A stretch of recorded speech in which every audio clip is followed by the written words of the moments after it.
Hello and welcome back to Football League World TV. I'm Billy Mulley and today I'm joined by Ned Holmes and Toby Wilding for today's Under the Microscope show where we'll be previewing Blackburn Rovers' visit to QPR. First of all, Ned, how are you doing? Yeah, all good, thanks, Billy. I sort of recovered from about that super cold that was about, but yeah, good now, thanks, mate. Yeah, it seems to have hit us all really, that super cold, but we're all sort of on the mend now, which is good. And Toby, how are you getting on? Yeah, I'm good, thanks. That's all well behind me, all this cold talk for now, touch wood. So yeah, let's get moving forward now. Good to hear. And as I said, today we'll be looking ahead to tonight's clash in West London between two sides just outside the playoff positions in what promises to be a cracker of a game. Don't forget to like and subscribe to Football League World on YouTube and get your views over to us via the comment section as we preview this game tonight. First of all, we will talk a little bit about QPR and we'll come to you, Ned, first. 5 wins, 3 draws and 4 losses. What have you made to their start this season? I think there's a huge amount to be positive about, really, from QPR's perspective. You know, the start of the season's really established that impressive finish to last term wasn't just flash in the pan. You know, proper progress being made after Mark Warburton. I guess a quick glance at the form table would maybe suggest that they've been a bit inconsistent in recent weeks. But if you actually sort of dive a little deeper into that run, you know, their 4 losses in the Championship have come against first place Bournemouth, second place West Brom, third place Fulham, obviously on the weekend, and then a game against Bristol City, which fans at the stadium will have known that they dominated for the majority of. Mark Warburton, he wasn't even really unhappy after the game. He said he had he complained about the result, obviously, but such was the quality of their performance that it didn't concern him. So I think there's a huge amount to be positive about. It is now about capitalising on this run moving forward. Peterborough, Forest, Cardiff, Blackpool, Luton are the teams after Blackburn. So, you know, if they can pick up some big wins there, then they'll leave themselves in a huge position ahead of sort of December and January. As you said there, it was 3 defeats before the one on the weekend, and they were all sort of narrow 2-1 defeats. QPR played well in them. But do you think this last game against Fulham, 4-1 loss, did that sort of show a gulf of class between what we expect to be the automatic promotion contenders and perhaps the playoff contenders? Yeah, I mean, I do think QPR are sort of in that rung below, as it were. Mark Warburton's spoken a lot in press conferences this year about people overlooking QPR, overlooking them as a real contender, and that minds are going to change as the season wears on. But, you know, as you said, 2-1 defeats to Bournemouth, West Brom, Fulham, 4-1 to Fulham, sorry. That does show that they are that little cut below. It was 1-1 up to just after the hour mark. And then really Fulham blew them away with just, I guess, you know, the quality that's in that squad. That's pretty much a Premier League squad, really. And I think, as you say, it does show they are just at that rung below at the moment. And I'll come to Toby just after to discuss all things Blackburn.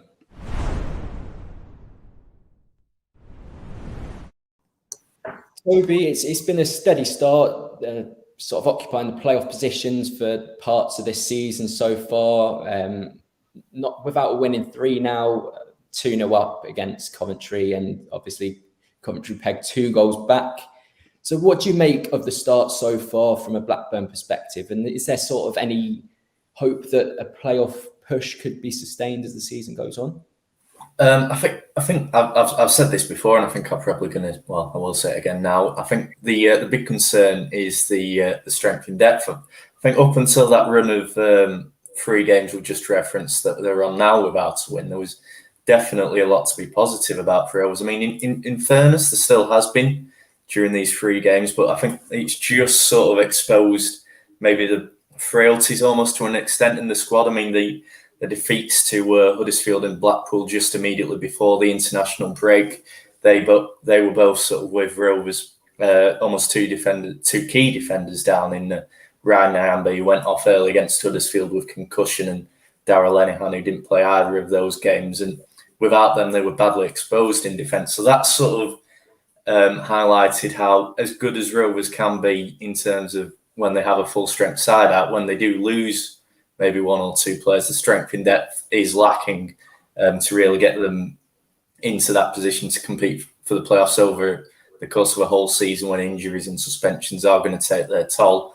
And then again, the Coventry game sort of highlighted another issue for them in terms of the way they managed that game in the second half. I mean, that's the second time already this season that Rovers have led 2-0 at half-time and come away with a 2-2 draw after Luton last month as well. So, I mean, I think speaking after the game, Mowbray sort of put that down to experience or a lack of within that sort of young side. So it's another learning curve that for them. And perhaps that's what this season will develop into in the end, almost a learning curve for this side. And then it'll be a case of what they can build on from that next season, both in terms of the players themselves and Rovers in terms of who they can keep hold of with a lot of contracts running down and a lot of players in on loan at the minute.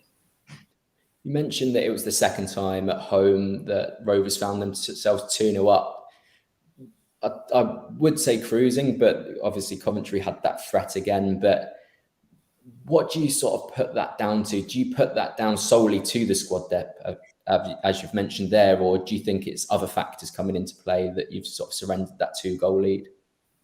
I think it's almost the approach on the pitch, regardless of who Rovers have put out in that sense. I mean, looking at the lineup they named on Saturday against Coventry, with the exception of perhaps Ben Brereton Diaz, who was almost certainly never going to start after his exploits for Chile. I think we'll touch on that a bit more later. But with the exception of him not being in there, that was near enough as strong a side as Rovers could have named for that game, I think.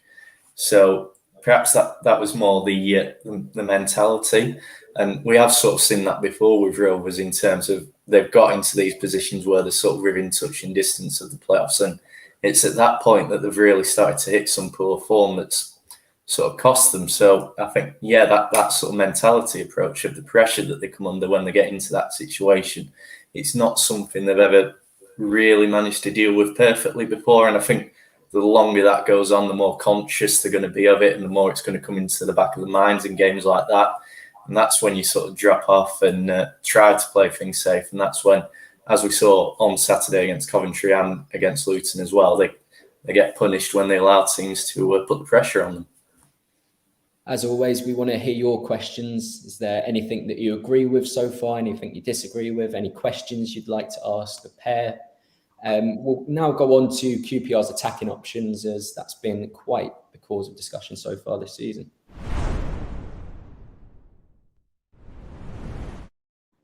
So, Ned, I'll come back to you with QPR's attacking options. Obviously, they've got very strong ones, as we've come to discuss before. Lyndon Dykes, Andre Gray, Charlie Austin, 3 very good championship strikers.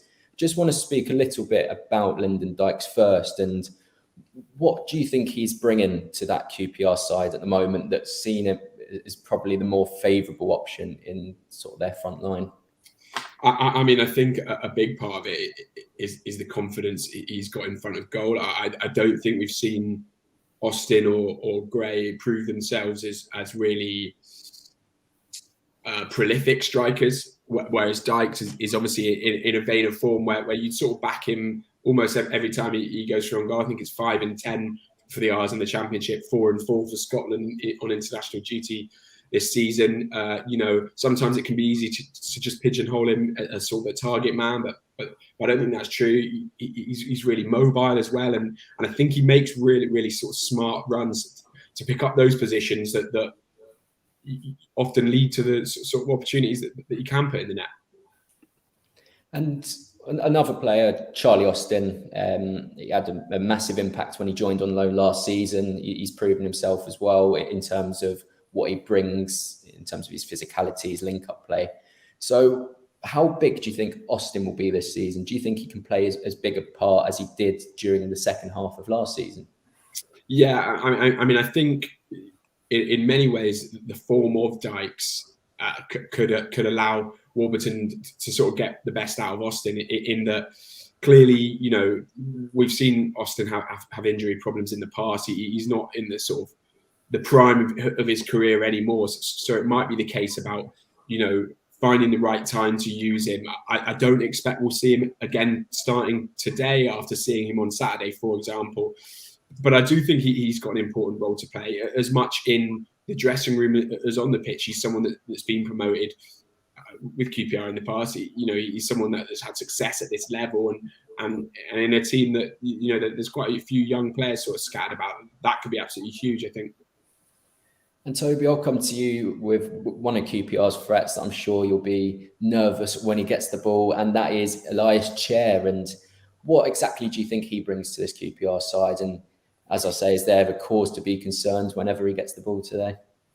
Yeah, definitely think for Rovers there will be a bit of concern going up against Chair. I mean, he's a fantastic player out wide for QPR with sort of the pace and the trickery he brings. And I do think that could be a real asset for QPR tonight, getting him in behind the full-backs. I know, as we've seen this season, Tony Mowbray is really trying to put an emphasis on sort of an attacking contribution from his players in the right back and left back position. So when they're pushing forward, there's obviously those spaces that are being left in behind. Chair is someone who you feel could exploit them and then cut inside the balls back. And when you've got someone like Dykes in the area with the sort of predatory instinct he's got, that will create a huge threat for QPR. And I think if you look at down the Rovers left in particular, there could be an area there for the likes of Chair to exploit this evening.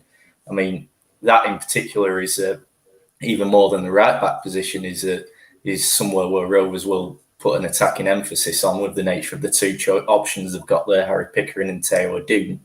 I think the sort of situation with those two as well just lends itself to something that QPR can exploit. I mean, Adun, for the first time since joining on deadline day, played the full 90 minutes for Blackburn against Coventry on Saturday. And after that, I mean, I thought he played very well. Mowbray said he sort of felt like he was perhaps not ready to play that 90 minutes, but had to because of the situation with Pickering, who hadn't trained last week because he had tonsillitis. Pickering could come back in tonight, but that then leaves Rovers with the choice of a left back who hasn't really trained much recently, or one who perhaps isn't at the minute match fit for 90 minutes in a row. So again, that could be an area for QPR to exploit. And as we say, with someone like Elias Chair, they've got players there who can do that. And Ned, coming back to you about the sort of wing backs that QPR possess, obviously bring attacking threat in McCallum and Odebaggio, who have been sort of the predominant pair so far. Yeah. What do you think they bring in terms of their attacking exploits? Are they another sort of area of concern that Blackburn will be closely monitoring for this match? Yeah, absolutely. I think they provide some really vital width.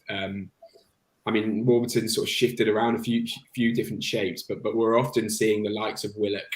Willock will often even start, in one of the forward roles, or we're seeing him and Chair in a sort of attacking midfield role, and often they'll be looking to get in the box or cut inside. And I think having two players like Odebaggio and McCallum who are so confident in those final areas, they've got the pace to sort of get behind people to prove that threat, and also can sort of deliver some pretty strong balls into the box.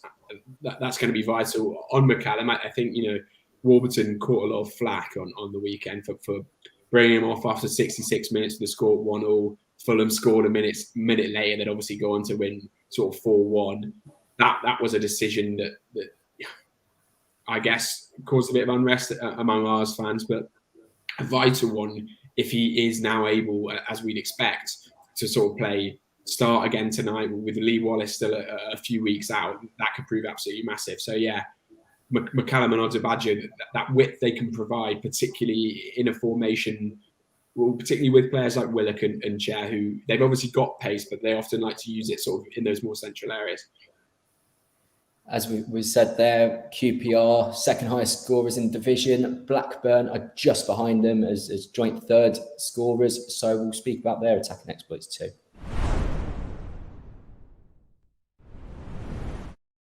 I think talking about Blackburn going forward, there's only one man that we can start about, and that's the Chilean sensation. That is Ben Brereton Diaz. Toby, what have you made of his start to the season, and how high is his ceiling?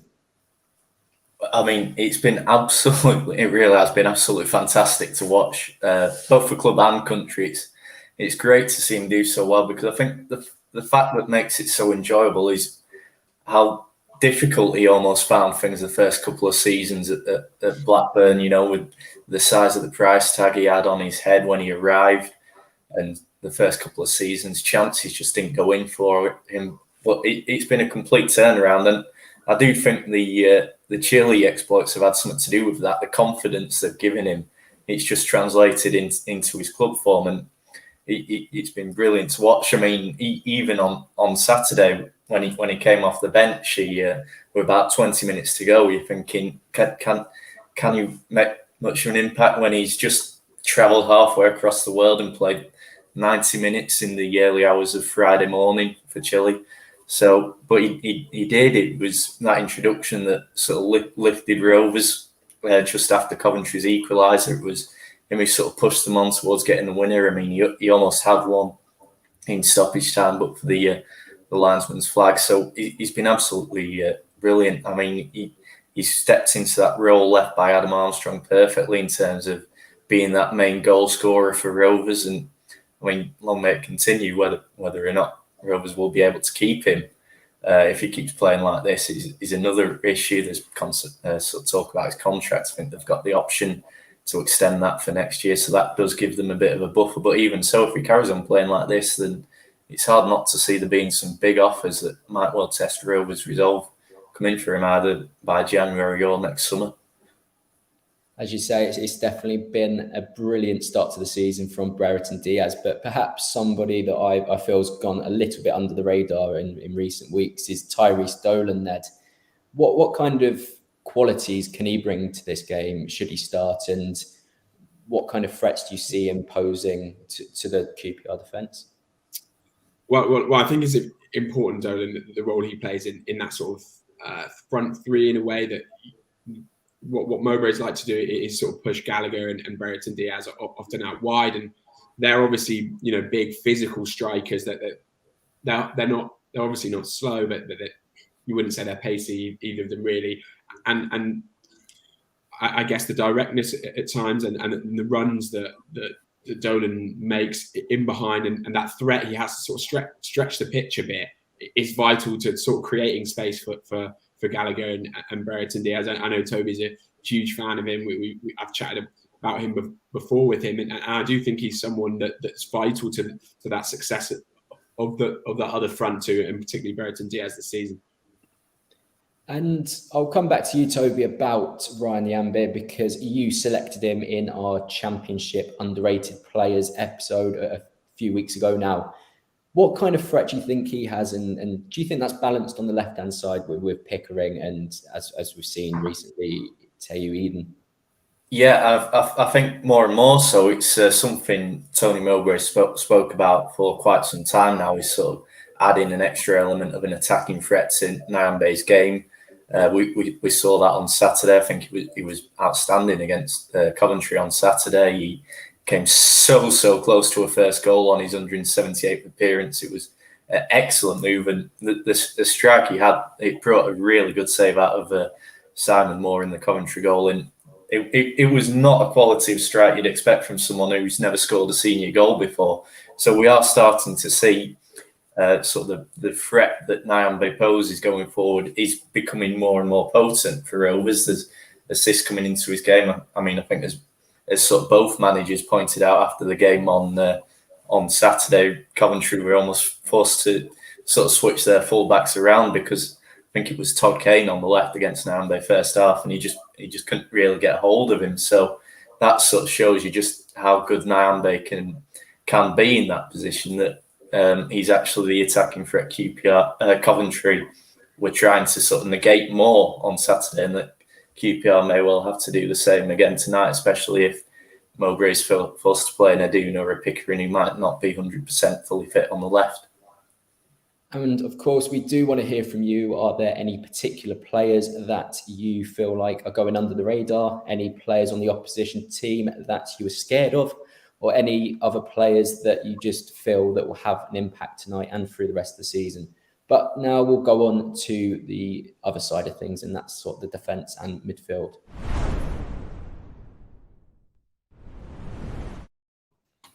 And Ned, coming back to you with QPR shape-related business, and one thing that you mentioned earlier is about Stefan Johansson reaching 5 yellow cards and sort of the impact that might have, who might come in and replace him, and sort of the formation-related questions that actually arise from that. So what do you see Mark Warburton doing with Johansson facing this suspension? Do you think that he could be sort of just replaced by the likes of Gazelle or Luke Amos? Or do you think it's an opportunity to go more attacking, go and put 2 strikers out and still allow sort of the 2 attacking threats of Chair and Willock to still operate the way they do? I mean, I think it's important first to really highlight just how influential Johansson's been pretty much since he arrived on loan last January. He's that key man really in central midfield. Not to take anything away from Don Ball, but he really is that key player. As you highlighted there, Luke Amos and Andre Giselle, probably the 2 players that could sort of slot in easier. Sam Field's still a few weeks away from returning, and those 2. Amos obviously back himself from a long-term injury, and Giselle's really impressed actually in the chances he's had since joining from Ipswich. But we have seen Warburton be a little fearless in a sense in shifting to that formation with sort of Ball sitting deeper and Chair and Willock in attacking midfield. And I wouldn't be surprised to see him go for that again. He's spoken after their sort of heavy defeat at the hands of Fulham about wanting his team to be on the front foot and take hold of games, and starting with almost a front 4 of I'd imagine it'd be Dykes, Gray, Willock, and Chair would certainly be a way to do that. It's just whether he trusts Don Ball against, as we've highlighted, a Blackburn side that have scored a lot of goals this season. The front foot style that Warburton has this QPR team playing does concede a lot of chances. I think they're the 3rd highest. They've conceded the 3rd highest goals of any team in the division, which impressive amount of goals to concede when you're pushing for the playoffs. But it's very much how open the setup is a lot of the time, and obviously shifting to that is going to make them even more open still. So I think it's going to be an interesting one to see. What I would say is I wouldn't be surprised at all to see Warburton make that attacking offensive change, even though Blackburn are a really strong side going forward.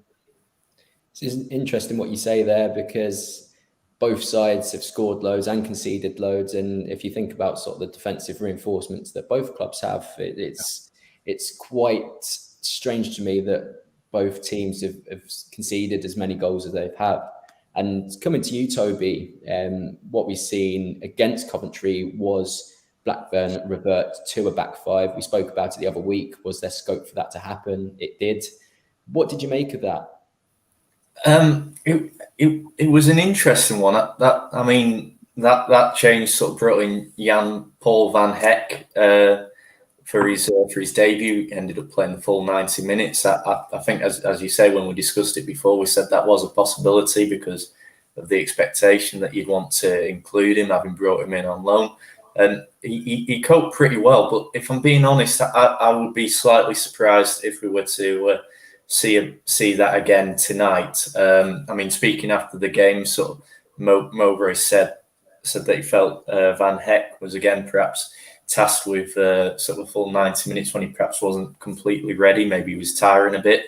So I would be surprised perhaps if he does want to back him again, because the other thing that reverting to a back 4 and taking a man out of defence would do is allow Rovers to bring back in Ben Brereton Diaz from the start. I would expect them to do that, especially when they've not won in 3, and he's probably going to be a key man for Rovers in terms of getting the goals that'll sort of potentially end that winning run. That sort of switch would allow them to bring him back into a front 3 alongside Tyree Stolen and Sam Gallagher that Rovers had sort of used up until that point this season. So, yeah, I think it's something we could see again on occasion this season, but my gut feeling says not tonight, if I'm being honest.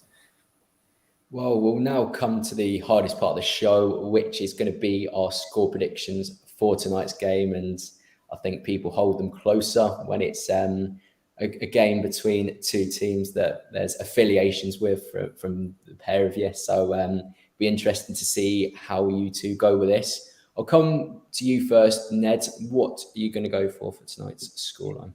I mean, I think as we both touched on, all three of us have touched on, a bit high scores this season, and I am expecting Warburton to try and to really try and be on the front foot from the off, and it's obviously a QPR team that have been strong at home, only one defeat at the Kian Prince Foundation Stadium, and that was that game to Bristol City, which they dominated. But, that's obviously going to see them concede a lot of chances. I think they're going to edge it a 3-2 win to sort of, make it up to fans, as it were, after losing the West London derby. And Toby, I'll come to you. Putting my neutral head on, I think that begrudgingly I might just be forced to give QPR the edge in this one.